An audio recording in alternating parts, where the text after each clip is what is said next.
Bonsoir à toutes et à tous. Merci beaucoup d'être aussi nombreuses et nombreux que ce soir pour un sujet qui le mérite grandement, qui est celui des forêts.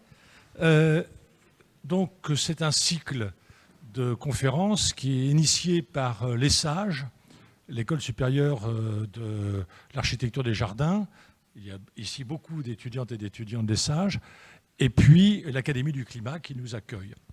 Et l'idée que j'avais en initiant ce cycle, c'était de revenir sur les 4 éléments, la terre, l'air, l'eau et le feu, qui, évidemment, avec les perturbations environnementales actuelles, ne sont plus dans le même état qu'il y a quelques siècles.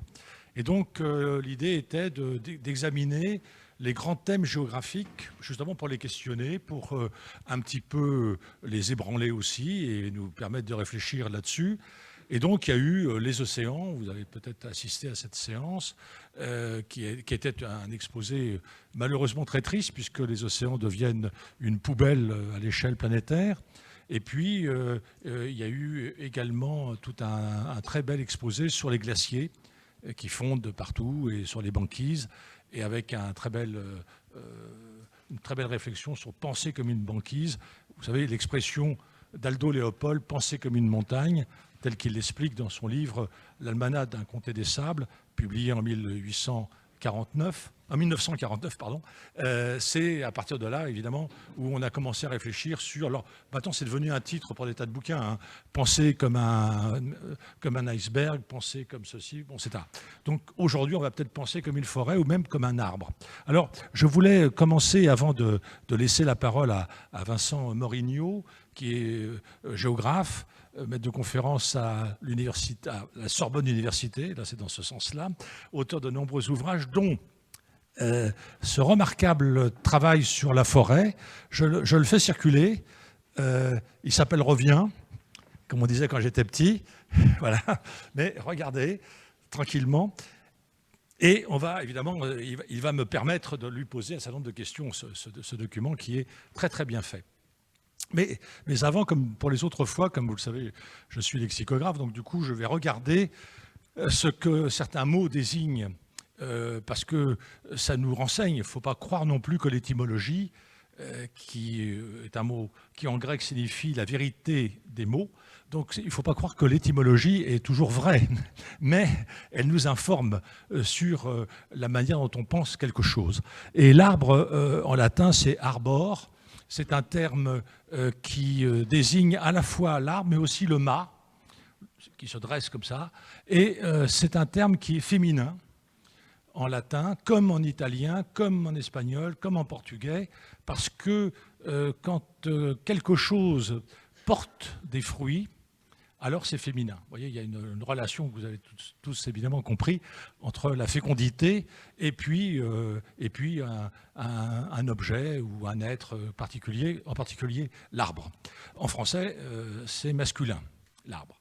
Et évidemment, ça va tout de suite être associé à la notion de forêt et à la notion de bois.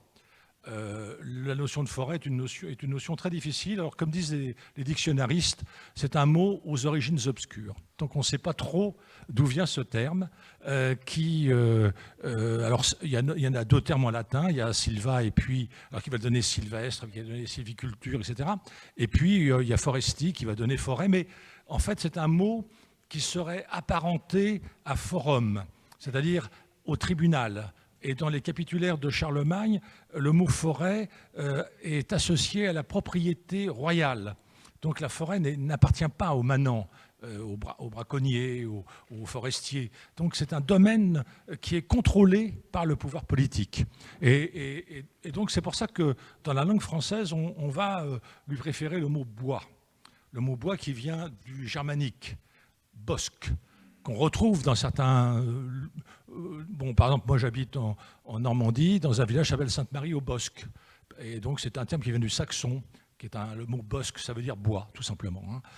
C'est un peu idiot parce que j'habite en plus rue des Bois. Donc, vous voyez, c'est du Raymond DeVos.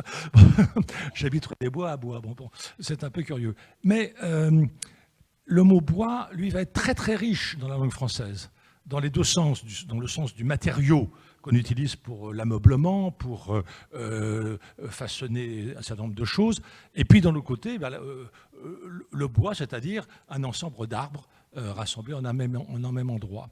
Alors, il y a plein de formules en français, comme par exemple un chèque en bois. Enfin, vous voyez, vous les connaissez, il y a plein de formules avec le mot bois qu'on n'a pas avec le mot forêt. Donc là, ce sera peut-être aussi quelque chose qui fera qu'on interroge tranquillement. Avant de laisser la parole à l'invité, je la confisque encore quelques instants pour faire part et je lui demanderai son avis évidemment là-dessus, d'une enquête qui a été faite en 2015, c'est la plus récente que j'ai vue, qui essaye, avec des photos satellitaires, à comptabiliser le nombre d'arbres sur Terre. Et on arriverait à 3000 milliards d'arbres. Je n'ai pas vérifié, je vous rassure tout de suite. 3000 milliards d'arbres, ce qui fait 422 arbres par habitant sur Terre. Mais évidemment, ces arbres ne constituent pas nécessairement des forêts, premièrement, et deuxièmement, c'est inégalement réparti sur la surface du globe. Alors, première question à Vincent, est-ce que vous pouvez assez rapidement, peut-être continent par continent, nous expliquer un peu l'état des forêts, du manteau forestier par continent. Voilà. Merci. Alors, merci à tous et à toutes d'être nombreux. Merci aux organisateurs, à l'ESSAGE, à l'Académie du climat et à Thierry de m'avoir invité pour un sujet qui m'est cher. Je vais répondre à la question, mais je vais peut-être partir de la définition et de l'étymologie. Je voudrais juste rajouter une étymologie. Silva, ça a un rapport avec le sauvage. Et la forêt, je suis tout à fait d'accord, c'est le domaine du prince, c'est le domaine réservé du puissant, de la puissance, mais tout ce qui touche à la sylve, c'est le domaine du sauvage. On y reviendra peut-être. Alors, tu as compté les arbres par habitant. Si on parle déjà au niveau mondial, je crois que la première question à se poser, c'est qu'est-ce qu'une forêt ?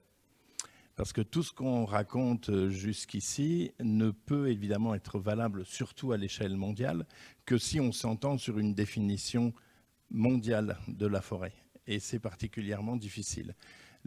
Aussi bizarre que ça puisse paraître, c'est la FAO qui a la définition la plus communément admise, mais tous les pays n'adoptent pas la définition de la FAO.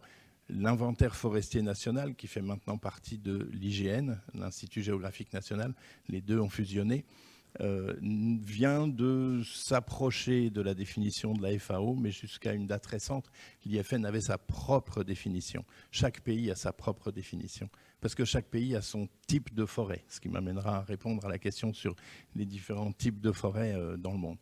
Mais je voudrais réagir à la question des arbres, parce que le nombre d'arbres par habitant, ça ne nous parle pas vraiment, parce qu'on ne sait pas notamment combien il y a d'espace entre chaque arbre et combien ça se représente.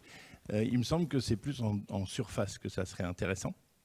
Alors en surface, si on prend la définition de la FAO, je vais revenir sur cette question, on aurait 4 milliards d'hectares. 4 milliards d'hectares de forêt dans le monde. Si on rapporte ça aux 8 milliards d'habitants, ça nous fait 0,5 hectare, un demi-hectare par habitant. Un hectare, c'est en gros un stade de foot. Alors là aussi bizarre que ça puisse paraître, tous les stades de foot n'ont pas la même taille. La FIFA autorise, il y a toute une fourchette. Enfin bon, on ne va pas faire du foot ce soir, mais c'est plus compliqué que ça n'en a l'air. Mais en gros, un stade de foot et puis le banc de touche autour, ça fait à peu près 1 hectare. Si vous voulez des références non footballistiques, vous avez 1 hectare la cour carrée du Louvre, 1,5 hectare les 4 piliers de la Tour Eiffel. Si on prend l'embase de la Tour Eiffel, son embase au sol, c'est 1,5 hectare. Voilà, donc on aurait à l'échelle du monde 0,5 hectares par habitant, avec évidemment de très très grosses différences selon les pays. En France, nous avons, en France métropolitaine, 17 millions d'hectares pour 68 millions d'habitants, ce qui nous fait du 0,25 hectares, c'est-à-dire un quart de stade de foot. J'ai déjà perdu ma plus jeune auditrice. Un tout petit morceau de stade de foot, on est plus sur le stade de basket. Alors, donc vous avez compris qu'on peut s'amuser comme ça à donner des ordres de grandeur. Encore faut-il qu'on s'entende sur ce que c'est qu'une forêt. Parce qu'entre la forêt boréale et la forêt équatoriale, il y a une énorme différence en termes d'essence. Ce ne sont pas les mêmes essences. En termes de hauteur, ce n'est pas la même hauteur d'arbre. En termes de densité, à partir de quand va-t-on parler de forêt? Faut-il que les arbres se touchent, que la canopée, ce qu'on appelle la canopée, donc le sommet, la cime des arbres, est-ce qu'il faut que ça se touche? Est-ce qu'il y a une certaine... il y a une limite à donner, hein, la limite entre la savane et la forêt arborée, par exemple. Si on prend comme image de la forêt équatoriale, il n'y a pas grand-chose dans le monde qui va ressembler. La forêt équatoriale est extrêmement dense. Toute la question des plantes de la forêt équatoriale, c'est la lutte pour la lumière. La lumière n'arrive pas au sol ou quasiment pas. Dans une forêt des limites des limites latitudinales de la forêt, la toundra, les arbres font 80 cm, sont très lâches, sont plus des touffes véritablement que des arbres. Et pourtant, si vous interrogez la statistique russe, par exemple, ça va être défini comme forêt. Si on transforme ça en France, si on se transpose en France, est-ce que le maquis est une forêt? Est-ce que la garrigue est une forêt? Jusqu'à quand? Tout ceci se pose. Il n'est pas certain que le promeneur définirait la forêt exactement de la même façon que le géographe, le forestier, l'écologue. Par exemple, un forestier qui vient de couper des arbres, éventuellement une coupe rase, la totalité d'une parcelle coupée. Pour lui, c'est toujours la forêt, puisqu'il sait qu'il va replanter derrière. C'est bien sûr une forêt, c'est une parcelle forestière. Le promeneur, il va trouver que la forêt a disparu, évidemment. Mais dans la comptabilité de l'inventaire forestier national, ça reste une forêt. La vocation de cette parcelle est une vocation forestière. Qu'est-ce qu'on entend par forêt primaire? Parce que beaucoup d'étudiants ici présents connaissent le nom de Francis Allais, évidemment, oui. Donc qui revendique, qui milite pour qu'on établisse à nouveau, ou même qu'on synchralise des forêts primaires. Alors, voilà. Comment on va la définir? Très difficile. En fait, ça n'existe pas, une forêt primaire. En tous les cas, il n'y a pas de définition acceptée par tous et acceptée par tout, dans tous les pays. Une forêt primaire, c'est l'idée qu'une forêt vit toute seule sans intervention humaine. Toute forêt vit toute seule sans intervention humaine, c'est la définition sur laquelle on peut s'entendre, je pense, de l'écosystème forestier. Quand un système forestier fait justement système, ça veut dire que la forêt se reproduit, elle est capable de se reproduire toute seule. Dès lors qu'on va planter des plantes qui ne sont pas capables de se reproduire, on ne crée pas un écosystème, et là on peut dire qu'on n'a pas une forêt. Bon, notamment si on plante des arbres qui sont stériles. Par exemple des peupliers qui sont là pour faire du bois de déroulage, qui ne portent pas de fruits et qui donc ne vont pas se reproduire. Est-ce qu'on va appeler ça une forêt? Jusqu'à 2005, l'IFN excluait ça des forêts. C'était des vergers. Depuis 2005, c'est une forêt. Et tous les pays du monde ne le traitent pas de la même façon. Donc dans cette question, la forêt primaire, si on prend primaire au sens une forêt qui est capable de se reproduire toute seule, toute forêt digne du nom d'écosystème forestier est dans ce cas-là. Maintenant, si on ajoute la dimension historique primaire au sens qui n'aurait jamais été modifiée par une intervention humaine, ben là, il va falloir chercher loin pour trouver des endroits sur Terre où il n'y a jamais eu d'intervention humaine, ne serait-ce qu'une intervention par l'absurde, une non-intervention est une forme d'intervention. Pardon pour la pirouette, mais je vais y revenir. Par exemple, on a pu montrer, des études archéologiques ont pu montrer que dans le bouclier amazonien, au plus profond de la forêt amazonienne, on trouve des arbres qui ne sont des associations d'arbres qui ne sont pas naturelles et dont on a pu montrer que c'était dû à une présence humaine, une présence évidemment très très faible, itinérante, hein, c'est de la culture sur brûlis, on coupe quelques arbres, on fait un peu de culture dans une clairière et puis quand le sol est épuisé, hop, on va un peu plus loin. Mais rien que cette toute petite intervention on peut encore la lire aujourd'hui dans certaines parties de la forêt. Alors évidemment, si on regarde sur l'ensemble massif de l'Amazonie, ça compte pour bien peu de choses, et on a évidemment tendance à définir l'Amazonie comme une forêt primaire. Alors il y a des auteurs qui préfèrent dire forêt intacte plutôt que primaire, hein, parce qu'il y a aussi dans la dimension temporelle à intégrer le fait que à l'ère tertiaire dans le bassin parisien, il y avait une forêt tropicale. Avec la dérive des continents, nous n'étions pas au même endroit. Avec l'extinction des espèces, les différentes extinctions d'espèces qui ont eu lieu, les plantes n'étaient pas les mêmes, etc., etc. Donc primaire de quoi, hein, primaire à partir de quoi? Donc quand on dit forêt primaire aujourd'hui, c'est forêt telle qu'elle s'est développée naturellement, sans intervention humaine, si c'est possible, et il y a très très peu d'endroits où ça peut être prouvé, depuis la dernière glaciation, la fin de la dernière glaciation, 10 000 ans. Voilà. Ça, on peut dire que c'est une forêt primaire. Mais encore une fois, le concept mérite d'être souligné. Alors, revenons à la géographie. Je termine juste mon histoire de non-intervention humaine. En Europe, la forêt que l'on considère comme primaire, elle a été patrimonialisée sous ce label. C'est une forêt en Pologne qui est à la frontière avec la Biélorussie.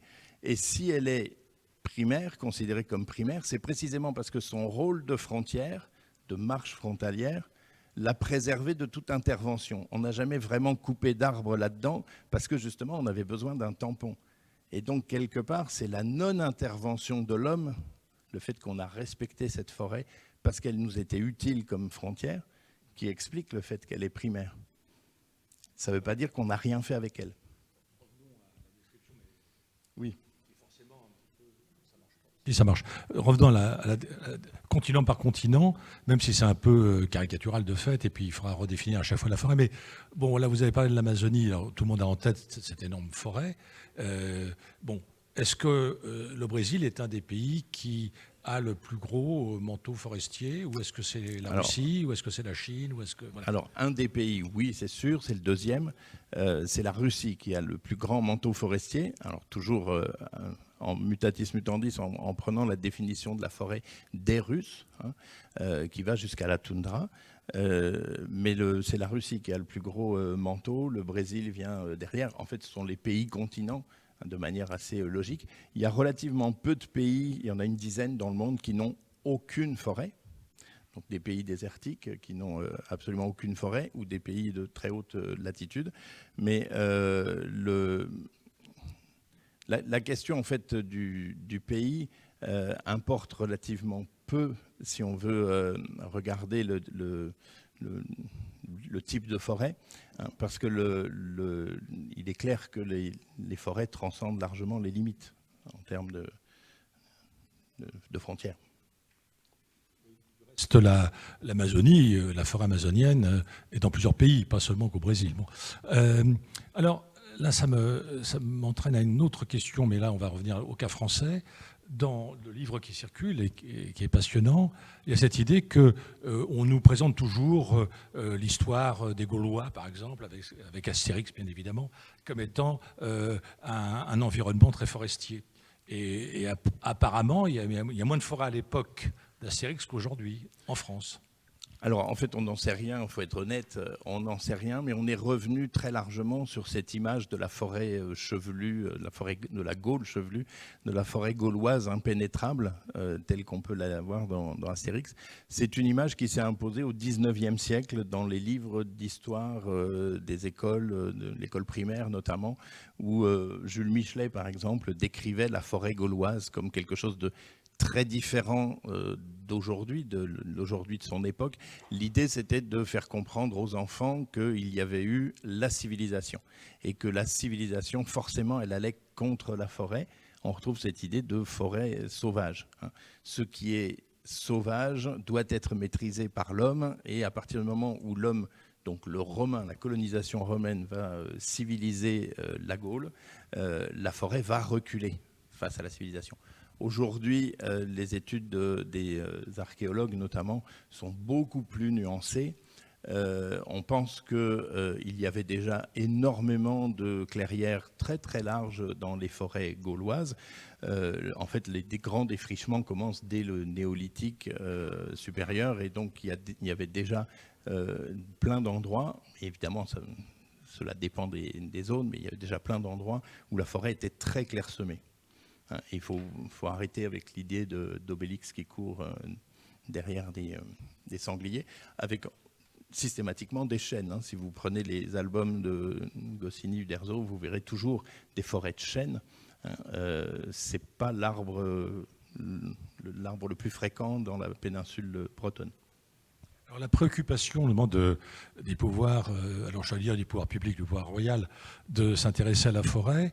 Dans votre livre, vous évoquez Philippe VI de Valois en 1346. Oui. Qu'est-ce qui se passe à ce moment-là ?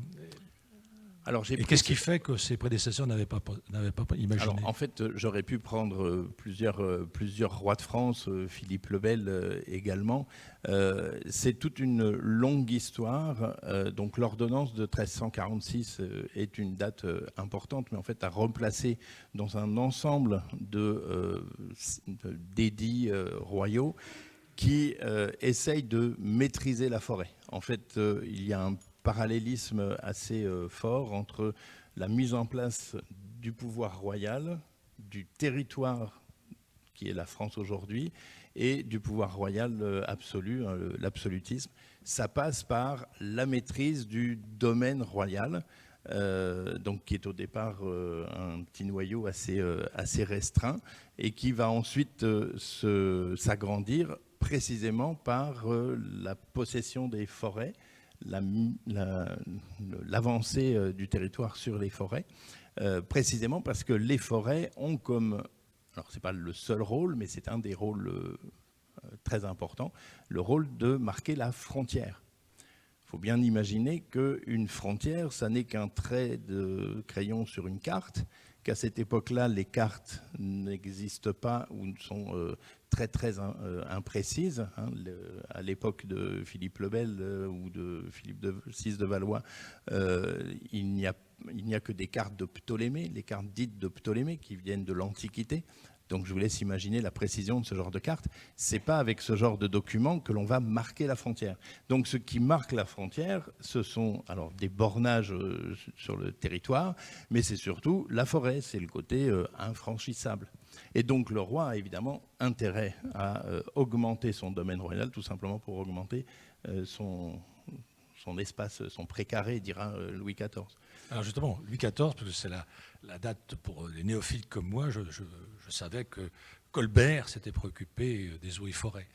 Et puis qu'il y avait en 1669 là, une autre date importante. Alors qu'est-ce qui se passe à ce moment-là ? Et pourquoi Louis XIV ? Alors c'est la grande réformation de Colbert. Alors pourquoi Louis XIV ? C'est la fin de ce que je viens d'esquisser, mais je m'aperçois que j'ai oublié de vous dire ce qui s'est passé en 1346. En 1346, le roi de France met les bases de ce qui va devenir ensuite les eaux et forêts, met en place la base de l'administration forestière royale avec tout un système donc, dans ce qu'on va appeler ensuite les provinces de surveillants royaux qui vont être amenés à gérer la forêt, c'est-à-dire essentiellement à empêcher le manant de venir braconner, de venir couper du bois, et à permettre l'usage pour le roi de la forêt sous forme de lieu de chasse, donc de loisirs pour le roi, fourniture pour notamment la marine, on a besoin de bois de marine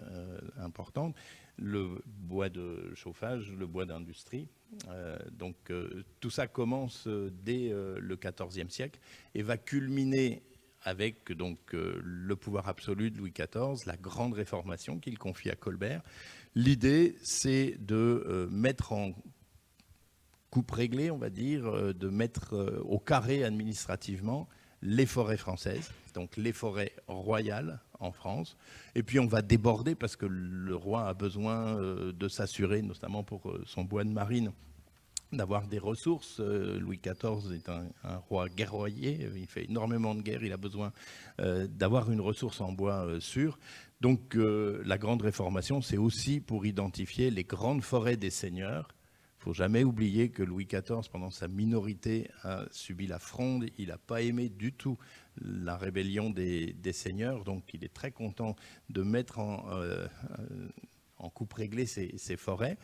Et donc il va envoyer, donc la grande réformation de Colbert, ça consiste à faire un inventaire forestier, savoir exactement combien il y a de surface, combien il y a de potentiel dans les forêts royales et puis les grandes forêts seigneuriales, avec l'idée que si on en a besoin pour faire la guerre, on va se servir. Mais le fait que Colbert soit obligé de, pardonnez-moi l'expression, remettre le couvert en 1669, alors que ça avait commencé au XIVe siècle, ça montre bien que ce n'était pas super efficace, parce que ça avait déjà commencé au XIVe siècle, et qu'en fait, toute l'histoire de France, c'est une lutte incessante du pouvoir royal pour maîtriser la forêt. Et même la réformation de Colbert, alors elle a eu des effets non négligeables évidemment, notamment elle permet aux historiens d'avoir une bonne vision pour certains territoires, pas à l'échelle de la France, mais sur certains territoires de la situation, parce qu'il y a eu des intendants plus ou moins zélés, plus ou moins bons, et donc on a des rapports plus ou moins complets.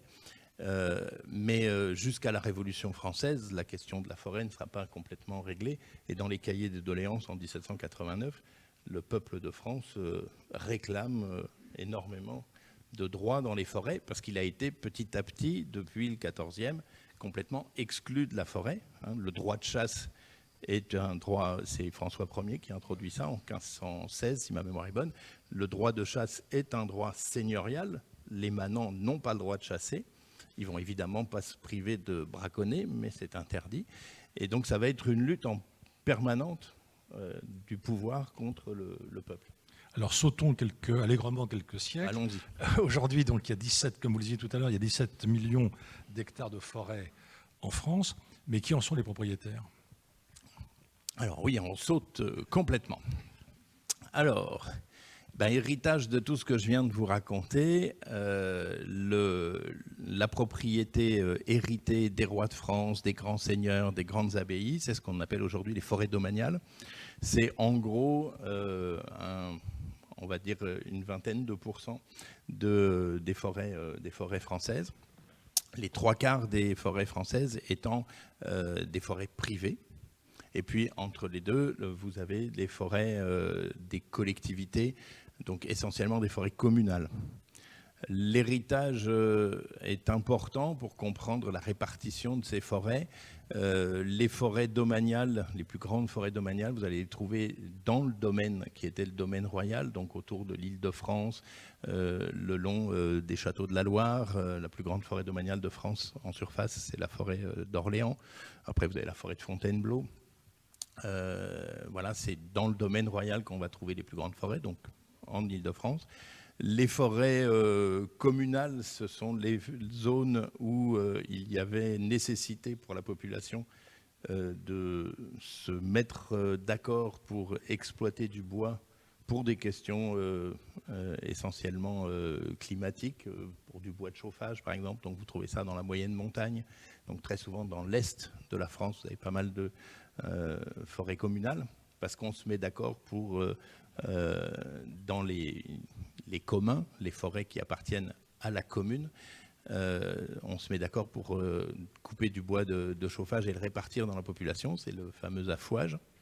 Et puis dans l'ouest, vous avez le domaine de la forêt privée, où il n'y a pas énormément d'intervention du roi de France, parce qu'on est aux limites du pouvoir royal, on est loin. Et il n'y a pas, dans les zones de plaine, le relief qui justifierait qu'on se mette d'accord pour couper du bois à la même date. Alors ces 3,5 millions de propriétaires de forêts en France, ils ne vont pas les administrer pareillement, ils ne vont pas en tirer profit de la même manière. Est-ce qu'on peut faire un tableau même impressionniste de ces 3,5 millions? Alors, j'ai l'habitude de dire quand on me pose la question qu'en fait, dans la salle, ici, il y a sans doute des gens qui sont propriétaires forestiers et qui l'ignorent. C'est une bonne nouvelle. Il faudra vous poser la question. Tout simplement parce que la forêt est souvent dans les familles devenue quelque chose de très très petit en surface au gré des partages successoraux. Et si on ne l'exploite pas, si on n'est pas soi-même forestier, si en plus on a quitté la terre et qu'on est allé habiter ailleurs, on finit par oublier qu'on a un petit bois. Alors qu'une maison, vous l'oubliez quand même nettement moins.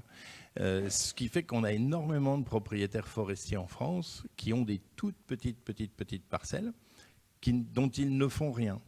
Parce que c'est pas rentable économiquement, parce qu'à la limite, ils ne savent même plus où c'est, parce que ça n'a pas été borné, c'est au milieu d'un massif et on ne sait pas où c'est exactement. Il faut savoir qu'en France, en dessous de 25 hectares, vous n'avez pas l'obligation d'avoir un plan de gestion. Vous n'êtes pas obligé de gérer votre forêt de manière, on va dire, active et rationnelle. Le plan simple de gestion a été imposé dans les années 60 lorsqu'on a créé les CRPF, les conseils régionaux de la propriété forestière. L'idée, c'était de regrouper des propriétaires forestiers pour faire des massifs forestiers suffisamment grands pour qu'on puisse avoir une gestion logique, faire des économies d'échelle dans les forêts et surtout qu'on puisse inventorier la ressource et prendre des décisions à l'échelle où c'est économiquement viable. Il faut savoir que l'immense majorité des propriétaires forestiers sont très largement en dessous des 25 hectares. Ça dépend évidemment des régions. Alors, il y a une partie passionnante également dans le livre sur l'impossible synthèse des 3 P, protection, promenade et production. Est-ce que, Vincent, vous pouvez vous arrêter quelques instants sur chacun de ces termes?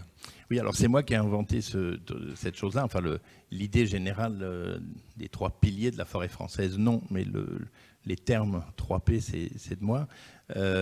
Les fonctions de la forêt, les 3 fonctions de la forêt, si on les synthétise, c'est d'abord de produire du bois. Historiquement, on peut dire que c'est la première fonction de la forêt, produire du bois. Une sous-fonction de production, c'est aussi la chasse, mais j'imagine qu'on en reparlera tout à l'heure. Aujourd'hui, la fonction qui est davantage assignée à la forêt, c'est la protection. L'idée d'un patrimoine naturel qu'il faut sauvegarder, notamment pour des questions de biodiversité. Et puis récemment, le code a changé, le code forestier a changé en 2021, le stockage du carbone, on en parlera aussi, les 3 S du stockage du carbone. Voilà. Et puis entre les deux, vous avez le P.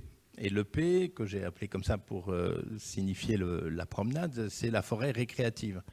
La forêt, c'est un espace dans lequel on a envie d'aller se ressourcer, envie d'aller se promener. Et c'est le regard du promeneur qu'il pose sur la protection ou la production qui va poser en fait la grande difficulté, l'impossible synthèse des 3 P. Parce que évidemment, une forêt, tout écosystème forestier a ces 3 piliers.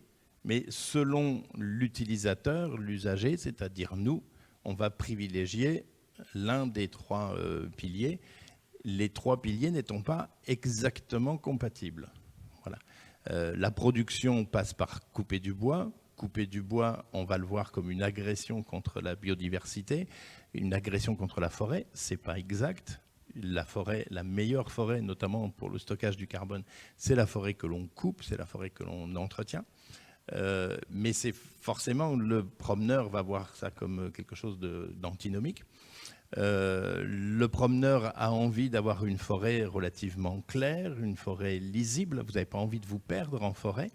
Une forêt, alors on en revient à la forêt primaire, une forêt abandonnée à elle-même, elle est dangereuse, elle est impénétrable.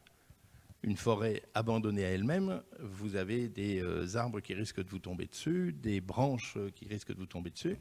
Un des gros problème des forestiers en Île-de-France, dans les forêts, on en reparlera, des forêts périurbaines, c'est précisément de faire que la forêt puisse être pratiquée par les promeneurs en toute sécurité. Ça passe par de l'élagage. On est obligé de couper une partie des branches, parce que si on laisse le soin au vent de faire tomber les branches mortes, il y a quand même un risque qu'il y ait des promeneurs en dessous. Voilà. Et donc la forêt que l'on aime bien, c'est la forêt assez aérée, qui ressemble parfois plus à un parc que vraiment à une forêt. En tout cas, ce n'est pas la forêt impénétrable. Voilà. Et vous comprenez bien que le promeneur, avec cette image de la forêt dans laquelle il peut organiser un pique-nique, dans laquelle il peut voir ses enfants aller loin sans les perdre de vue, hein, le petit pousset, on n'aime pas l'histoire du petit pousset, il faut qu'on arrive à les voir, le chien ou les enfants, il faut qu'on les voit jusqu'au bout. Tout ceci est complètement contradictoire avec la protection de la biodiversité. Si on veut vraiment une forêt primaire, je mets énormément de guillemets à primaire, il faut la laisser pousser, mais dans ce cas-là, il faut s'exclure de la forêt. Et c'est ce qu'on fait. Vous avez des réserves biologiques intégrales, très très peu, hein. En France il n'y en a pas énormément, mais elles existent, qui ont été décidées, donc la toute première c'est en 1853 à Fontainebleau, où justement l'homme a décidé de ne plus jamais rentrer dans cette parcelle pour la laisser complètement à la nature. Mais on ne peut plus la voir, on ne peut plus profiter du P promenade dans cette parcelle. On a abandonné le P production, mais la protection suppose qu'il n'y a plus de P possible. Alors, je vais vous répondre, madame. Je vous remercie. Je vais répondre pour que... il y a plusieurs éléments dans ce que vous avez dit qui méritent d'être reposés. Alors peut-être pour la diffusion, il faut que je répète ce que vous nous avez dit.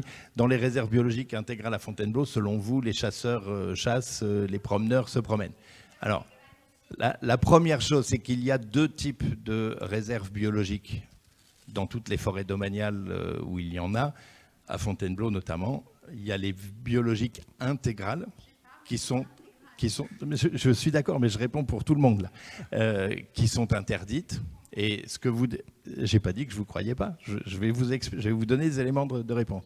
Et puis il y a les réserves biologiques dirigées, les RBI et les RBD. Dans les dirigées, certaines activités sont autorisées, notamment la chasse, on en reparlera. Voilà. La deuxième réponse que je vais vous faire, elle est très importante. Vous ne pouvez pas clore une réserve biologique intégrale. Ça irait contre l'idée même de biodiversité. Si vous mettez un grillage autour d'une forêt, comment voulez-vous que la faune se développe, se manifeste librement? Ça n'est pas possible. Vous allez avoir des problèmes de pression de la faune. Elle va, s'il n'y a plus de prédateurs, la faune va se reproduire dans son enclos et elle va finir par manger la forêt. Donc votre forêt va en pâtir, la faune ne trouvera pas suffisamment à manger, enfin, va y avoir des problèmes de consanguinité. Enfin, c'est pas possible, vous ne pouvez pas enfermer la biodiversité. On s'est rendu compte de ça depuis François Ier, la création de la forêt de Chambord. Quand François Ier crée le château de Chambord, il veut se faire un domaine de chasse, il a créé la forêt de Chambord et il l'a enfermée de murs. Au départ, ce n'était pas pour que le gibier reste dans la forêt, c'était surtout pour empêcher les paysans à qui il venait de piquer des terres de rentrer dans la forêt pour braconner. Bon. Et pendant des siècles, les rois de France ont entretenu ce fichu mur qui, comme tous les murs, sont faits pour être surmontés. Donc les murs ont toujours été troués, etc. Mais ça n'empêche qu'on a un problème cynégétique maintenant très important à Chambord, parce que pendant des siècles, la population, la faune, notamment les grands cervidés, se sont reproduits en vase clos. Et ça, c'est complètement contraire avec l'idée d'une réserve biologique. Si vous voulez que ce soit biologique, il faut que ce soit ouvert. Et donc la troisième réponse que je vous ferai, c'est qu'on ne peut pas mettre de grillage et on ne peut pas surveiller, on peut pas être derrière tout le monde dans la forêt.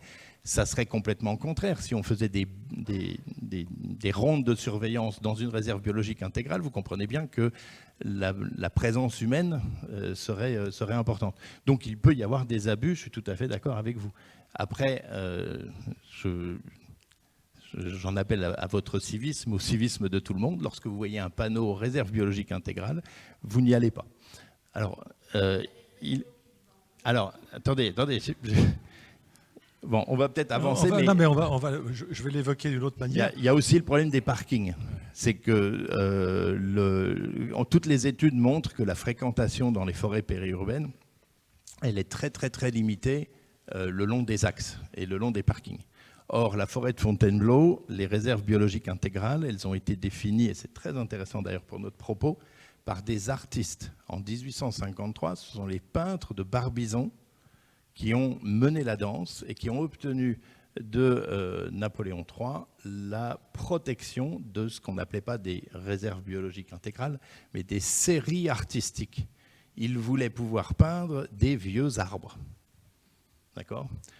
Ce faisant, ils ont modifié complètement la forêt, parce que les vieux arbres en question, c'était des chênes, les chênes tout bancroches, comme disaient les bisons, c'est comme ça qu'ils s'appelaient. Et ces chênes tout bancroches, qui étaient majoritaires, ils étaient à des endroits de la forêt, là où les rois de France, notamment Louis XIV, qui aimait beaucoup les chênes, avaient exigé qu'il y ait des grandes allées de chênes pour que, quand ils passaient en carrosse pour la chasse, ils puissent les voir. Donc c'était un état de la forêt. À partir du moment où les séries artistiques ont été créées, donc plus aucune intervention humaine. Si vous allez dans une réserve biologique intégrale, on y a droit pour des raisons scientifiques. Vous pouvez trouver des scientifiques dans les réserves biologiques pour venir justement étudier. Vous apercevez que ce sont des hêtraies. Le chêne a complètement disparu, ou très, très largement minoritaire maintenant. C'est du hêtre qui a poussé à la place. Donc la réserve artistique a permis de faire revenir ce qui est la véritable forêt de plaine en Île-de-France, une hêtraie atlantique, beaucoup plus qu'une chênaie. S'il y avait des chênes, c'est parce que nos rois de France, ils aimaient les chênes, le chêne gaulois, etc., celui avec lequel on a commencé dans Astérix. Traversons l'Atlantique quelques instants pour revenir sur ce débat-là, qui est très très intéressant. Il y a la conquête de l'Ouest, vous avez tous vu ces westerns qui racontent ça, c'est un moment terrible de déforestation des États-Unis parce qu'il faut des traverses pour le chemin de fer qui va traverser un continent, les ranchs, les villages, etc. Tout ça est en bois. Et comme le bois est abondant, on croit que ce n'est pas un problème. Et c'est là où un certain nombre de personnes vont se mobiliser pour dire attention, on est en train de détruire notre trésor qui ne va pas se renouveler aussi vite que ça. Donc ils vont développer le mouvement préservationniste. Et je donne un nom parce que c'est lui qu'on associe toujours à ce mouvement, c'est John Muir, qui va être aussi à l'origine du parc Yosemite et à d'autres parcs naturels nationaux américains. Mais il les ouvre quand même, non pas aux chasseurs, mais il les ouvre aux promeneurs et aux touristes. Ce qui n'est pas forcément une bonne chose, mais ça, on va y revenir. Et face à lui, il y aura quelqu'un comme Pinchot qui va créer l'enseignement de la foresterie à Harvard et qui, lui, sera protectionniste. C'est-à-dire qu'il partira du principe que la société a besoin de couper des arbres parce que pour faire des meubles, pour faire de la pâte à papier, pour se chauffer, etc., etc. Mais il faut le faire de manière raisonnée. C'est-à-dire que si je coupe un arbre, eh bien, j'en replante un, etc.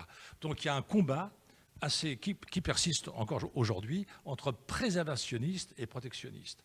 Et c'est vrai que c'est difficile à prendre position là-dessus si on prend ces deux termes-là au sens le plus strict, parce que, et là je donne l'exemple d'Aldo Léopold, qu'on ne peut pas soupçonner d'être un non-écologiste, c'est quand même le fondateur de l'éthique de la Terre, eh bien il était chasseur. Et il disait qu'il faut éliminer un certain nombre de cervidés qui se sont reproduits naturellement trop rapidement et qui viennent avec leurs cornes saccager les arbres.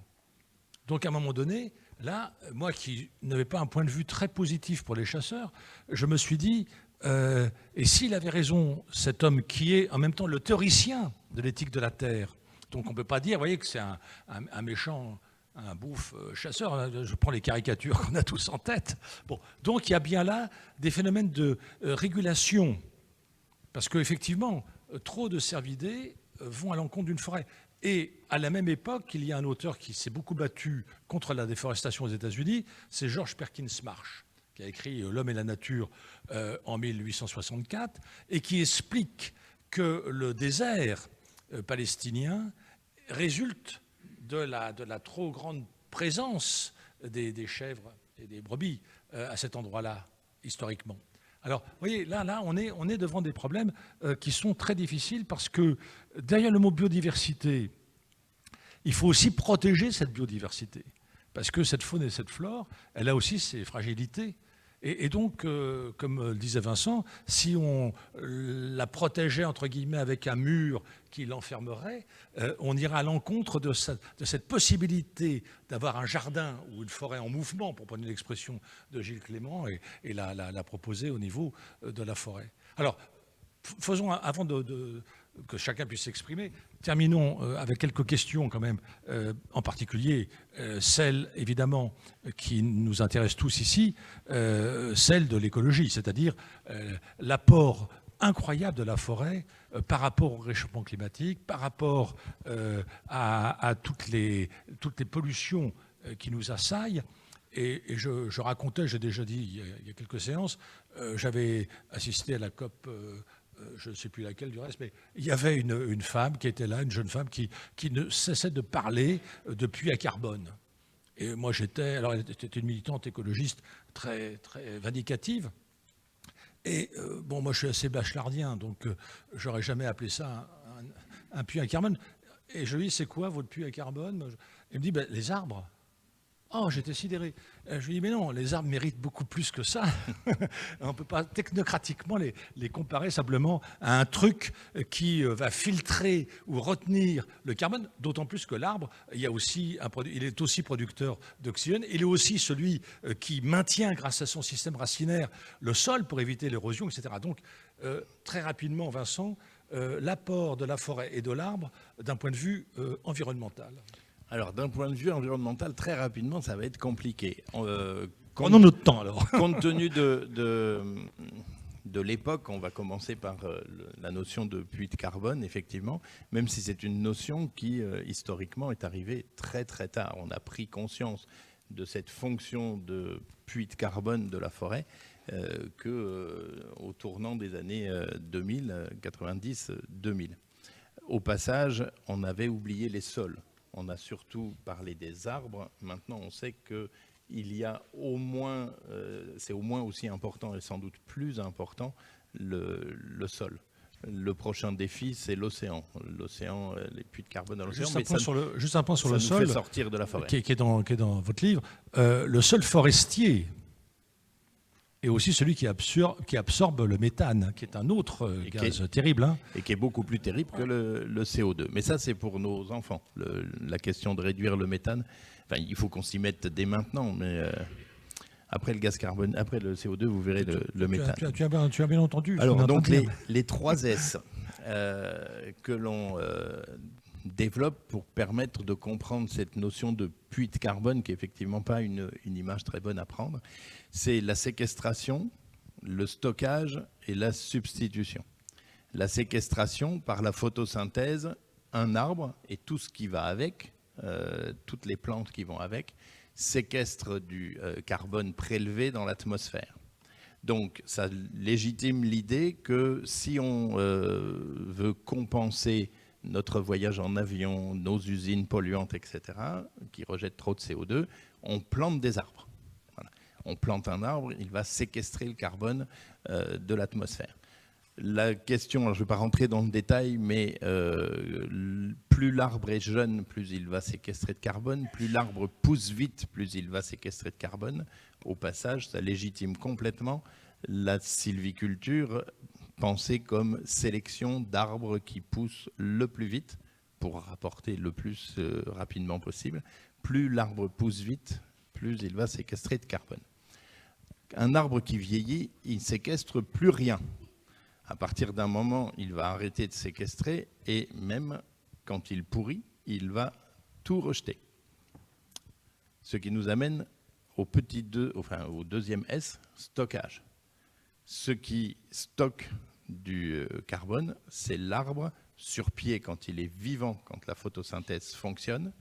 Et à partir du moment où il commence à moins stocker tout simplement parce qu'il est arrivé à maturité ou qu'il est en dégénérescence.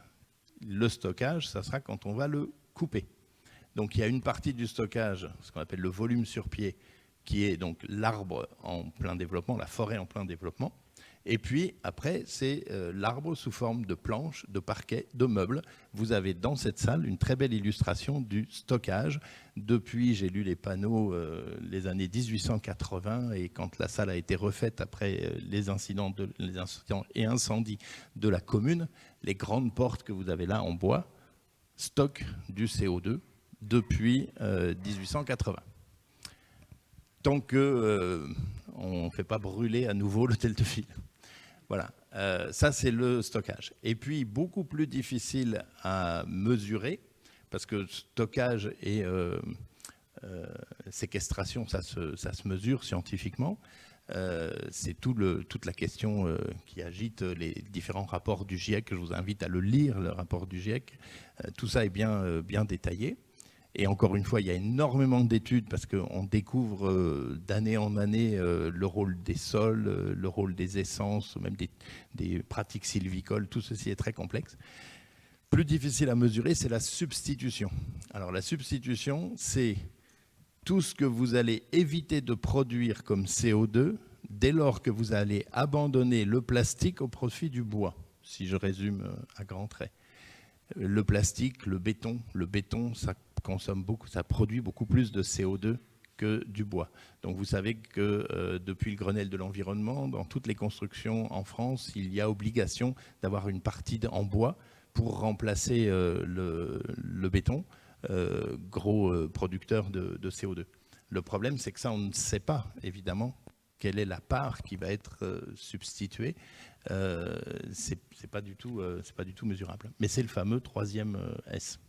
Mais ce ne sont pas les seuls apports à l'écologie de la forêt. Vous avez aussi toute la question de la biodiversité.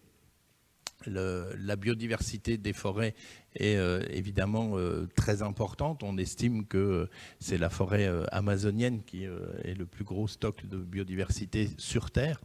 On exclut dans le débat les océans, qui sont sans doute des puits à biodiversité, si on reprend l'expression plus fort encore que la forêt. Le problème, c'est que cette biodiversité, comme tu l'as très bien dit, l'homme en est responsable et l'homme, par ses interventions parfois protectionnistes, en voulant la protéger, va justement la modifier. J'ai pris l'exemple des séries artistiques qui voulaient protéger des forêts de chênes et qui ont eu comme conséquence de faire des forêts de hêtres.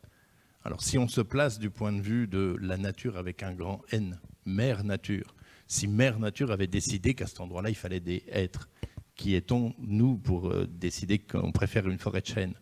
Mais ça n'empêche que si on avait fait une étude de la biodiversité des forêts en 1853 et qu'on faisait la même aujourd'hui dans les parcelles qui ont été protégées depuis 1853, ça ne serait pas du tout la même chose. Ça ne serait pas du tout la même chose.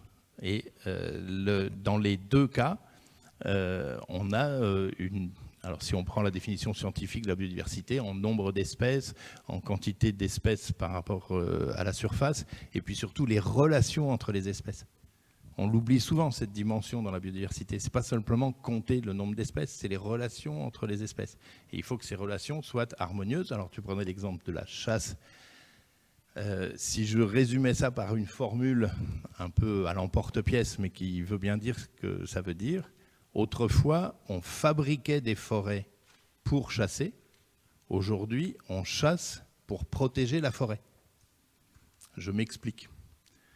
Toutes les forêts domaniales, qui sont donc les anciennes forêts royales, ont été créées littéralement pour la chasse. Quand vous regardez l'organisation des parcelles, l'organisation des routes, les routes circulaires autour d'un grand rond-point, etc., tout ça, c'est pour organiser la chasse à courre du roi. Toutes nos forêts d'Île-de-France portent les traces de cette organisation. On fabriquait des forêts pour la chasse. Pas uniquement pour la chasse, mais on les fabriquait pour la chasse. Et on développait des fourrés, des taillis pour la reproduction des animaux. On faisait des lâchers. Les lâchers de faisans, c'est très ancien. Déjà sous Louis XIV, Louis XV, on faisait ça. Aujourd'hui, c'est complètement l'inverse. On chasse pour maintenir la forêt. Nous avons une pression cynégétique très importante. Il y a énormément de cervidés. Alors, les grands cervidés sont les cerfs, les biches, les sangliers, la grande faune dans nos forêts qui sont en augmentation pour une raison toute simple.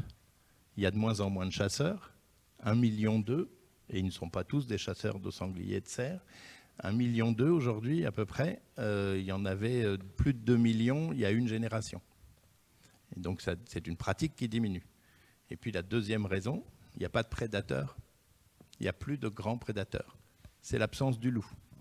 Le loup, qui était présent dans les forêts royales jusqu'au 19e siècle, jusqu'au début du 19e, il se servait. Et il maintenait la population, de la population de cervidés à un niveau raisonnable. Et puis, il y avait bien sûr la pratique de la chasse. Vous enlevez le chasseur et le loup, ben vous avez trop de sangliers, vous avez trop de cervidés. Et en plus, alors les cervidés, non, mais les sangliers viennent se nourrir dans nos poubelles. Vous les avez en Île-de-France, c'est un vrai problème. Dans le monde périurbain, c'est un vrai problème. Il vient boulotter dans nos champs. On lui apporte. Il vient labourer les champs. Il vient, et puis, oui, pas dans le bon sens. Ah oui, bien sûr, il faut qu'il se fasse un petit peu de place. Un cochon, ça ne sue pas. Et comme ça ne sue pas, ça ne peut pas réguler sa température par la sudation. Donc il est bien obligé de se rafraîchir en se roulant un peu dans la boue. Puis en plus, il a des parasites qu'il faut enlever. Donc, il a besoin de verre, de terre voilà. pour ça. Et puis donc les cervidés ont besoin de verre et ils vont abrutir, comme on dit, ils vont manger les jeunes pousses des arbres. C'est la meilleure façon pour que la forêt ne repousse pas. Et vous avez des endroits en France où on n'arrive pas à faire repousser la forêt. Donc l'écosystème forestier avec lequel j'ai commencé est menacé par la faune. Et donc, on est bien obligé de mettre alors, des tubes en plastique. Il y a différentes variétés de tubes. Mais vous avez tous déjà vu ça dans les forêts. Ça fait hurler le promeneur, si on en revient aux 3P de tout à l'heure.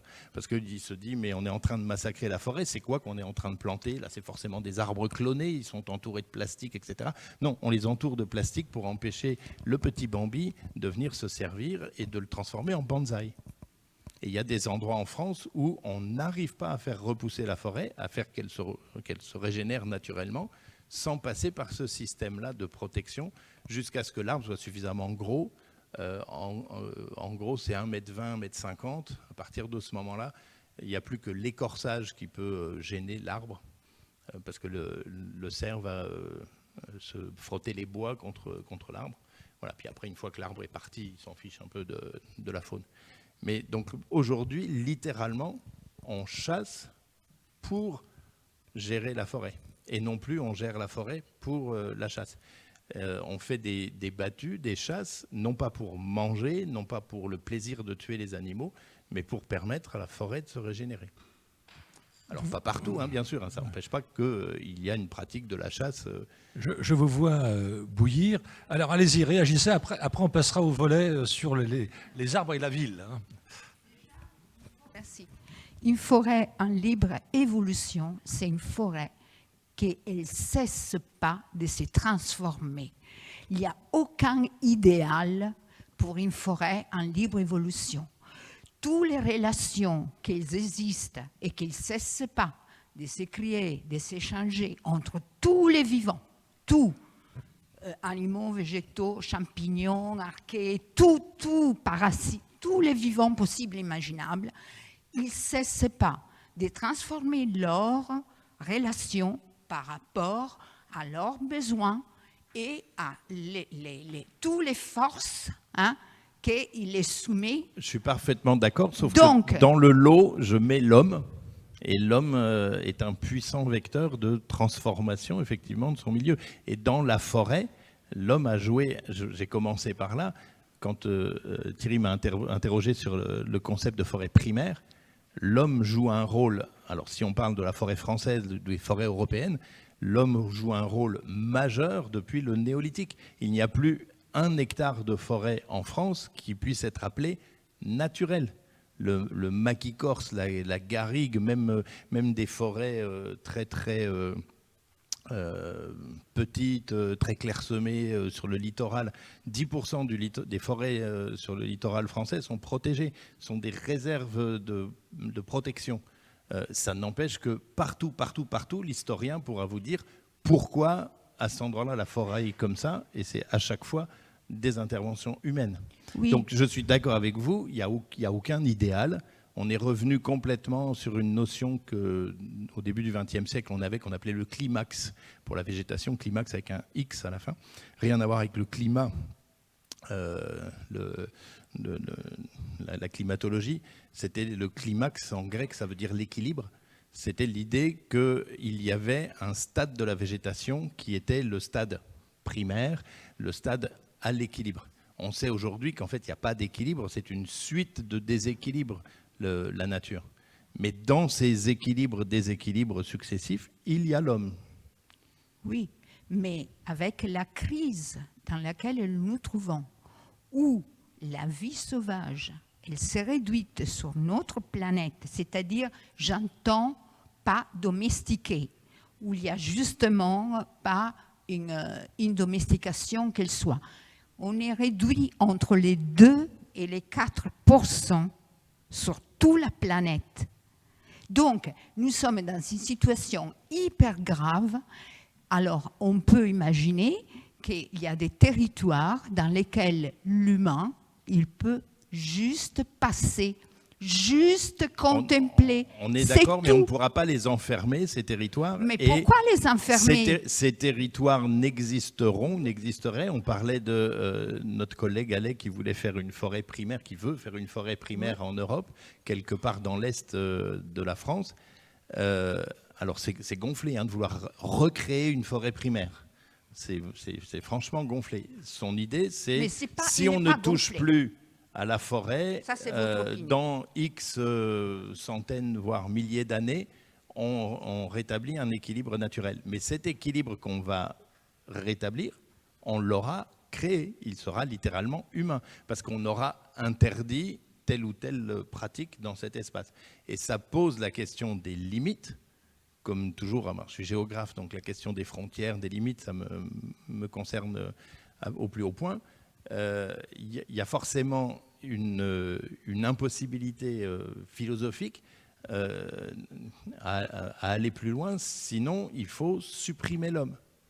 Au passage, je ferai remarquer dans ce que tu as dit sur Yosemite que dans les préservationnistes, il ne faut pas oublier qu'on a viré les Indiens quand même.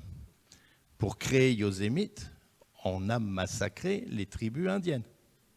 Parce que les Indiens, ils n'avaient rien à faire dans la nature originelle. Il ne faut quand même pas l'oublier. Mais ça, c'est plus que horrible. Hein. On est complètement d'accord. Plus qu'horrible. Mais une forêt en libre évolution, et je termine, elle n'a aucune barrière pour la protéger. C'est l'humain qui doit accepter que s'il veut un monde de toute beauté et un monde dans lequel tous les vivants ils ont les droits de vivre, eh bien, il peut aller dans cette forêt et se ressourcer, se réparer, s'il y va, il sera se régénérer et juste passer, contempler et rien y toucher. C'est la seule intervention. Mais on allait en parler parce que Attendez, on va conclure rapidement avant de laisser le micro circuler. Je voulais qu'on parle quand même, et je voulais questionner Vincent sur quelque chose qu'il aborde dans son livre, mais pas complètement bien sûr, ce n'est pas le but, de ce qu'on appelle les forêts urbaines et l'arbre dans les villes aujourd'hui. Parce que, encore une fois, on a une vision très utilitariste de l'arbre. Donc l'arbre, c'est pour des îlots de fraîcheur, c'est les cours oasis dans les écoles, tous ces trucs-là. Et en fait, ce n'est pas du tout la présence de l'arbre dans la ville, telle qu'on pourrait l'imaginer dans les cités-jardins, les deux qui ont existé en Angleterre et qui existent toujours, où les arbres ont été plantés massivement à cette époque-là, au début du XXe siècle. Et donc, on sait qu'on ne peut pas planter tous les arbres en ville. Il y a des arbres qui ont une espérance de vie plus longue que d'autres. Il y a des arbres qui sont plus propices à la cohabitation avec l'automobile, par exemple, ou avec les diverses pollutions propres à la société urbaine. Alors, là aussi, malheureusement très rapidement, mais compte tenu du fait que la plupart des étudiantes et étudiants ici présents vont devoir réfléchir à cette question de qu'est-ce que c'est que l'arbre dans leur propre projet d'architecte paysager, là voilà, c'est une question qu'il faut poser. Après je ferai circuler le micro et puis vous poserez vos questions, vous émettrez vos objections. Alors, l'arbre dans la ville. C'est une chanson, mais c'est pas ça que je demande à chanter. C'est une belle chanson, oui. Non, je ne vais pas chanter, non, je vous protégerai. Alors déjà, je crois qu'il faudrait réfléchir au concept de forêt périurbaine, parce qu'on en entend beaucoup parler, et j'imagine que les étudiants sont confrontés avec ce concept. C'est un concept qui n'est pas défini. C'est un concept récent et dont on n'a pas encore pris la peine véritablement de le définir. Je vais vous expliquer comment en France on le définit. Vous allez voir que ça a été fait très largement au doigt mouillé. Ce n'est pas du tout la même chose qu'un parc urbain. Un parc urbain, ce que tu as évoqué, ce n'est pas une forêt. C'est pas une forêt. Au sens, ce n'est pas un écosystème forestier qui serait capable tout seul de pousser avec les simples forces de la nature. Ce qui ne veut pas dire qu'on ne l'utilise pas. Tout l'art de la sylviculture, c'est de laisser la forêt pousser en favorisant ce qui est intéressant pour l'homme, tel type d'essence, tel type de conformation des troncs pour les arbres, etc.